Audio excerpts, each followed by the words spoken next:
Hello and welcome back to Artful. Today we're going to be having another look at inks, but this time we're going to be adding some colour to the mix as well. Let's have a look.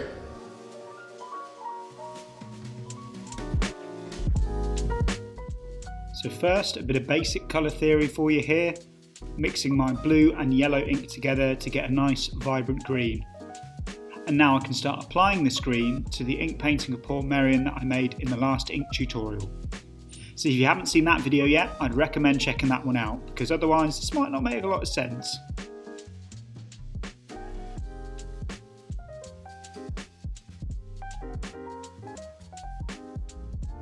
You can see how the grey and black tones from that ink painting are coming through the wash of the green. That's what's really nice about applying these ink washes. There is a transparency to it, so you can build up textures and build up tones with lots of different colours. So I am going over all the foliage of the image that I'm copying from. So all this white space is going to become grass. And again, these water brushes are very accommodating for quite swift movements. So I am painting in basically every single blade of grass to give it that texture. And as I'm doing it, I'm letting the water kind of wash out, so each blade isn't just the same colour. Blades of grass aren't all uniform.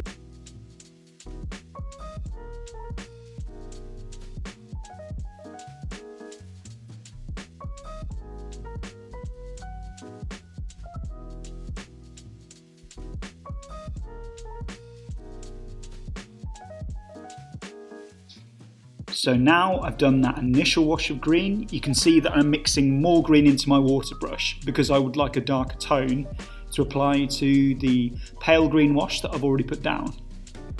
So I'm going over all the foliage in the background again.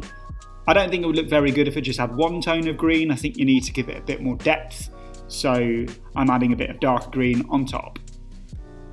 But it is still transparent enough that you can see all those lovely black and grey tones come through the ink, which is great.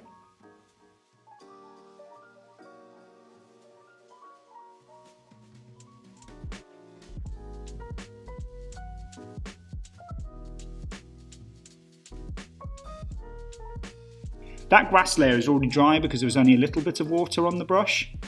So now I'm adding more blades of grass on top. Just give it a bit more depth. And you can see the light green layer is kind of poking through as well with the dark green, so it really gives that kind of feel that they are blades of grass.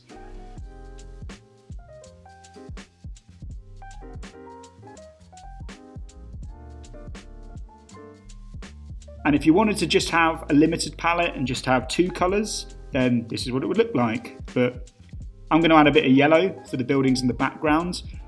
I've added a lot of water to this yellow because Portmeirion is very kind of pastel-y colours. So again, with the red ink, I'm drawing that out with a lot of water to make a light pink, and then I'm colouring in some of the houses with that pink.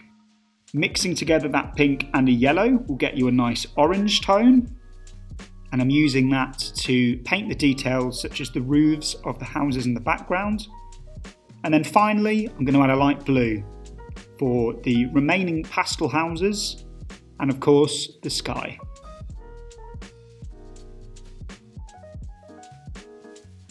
A lot of people like to mix their inks on maybe like a ceramic dish, but I prefer to mix it on a bit of paper because you're going to be applying that ink to the paper, so it gives me more of a sense what that's going to look like on my finished work. But that's just me, but that's just how I work. If you'd rather use a dish, that's also fine.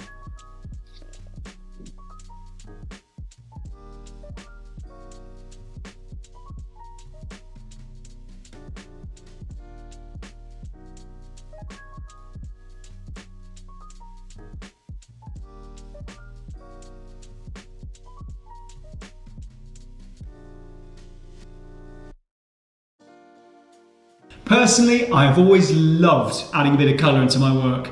Gives it a bit of vibrancy, a bit of character, just makes the whole piece come alive. Let us know in the comments how you got on with the coloured ink, or if there's any other techniques or mediums that you'd like us to try. Like and subscribe to our YouTube to see our other tutorials, and why not visit artful.co.uk. Thank you again for watching, and I'll see you again soon.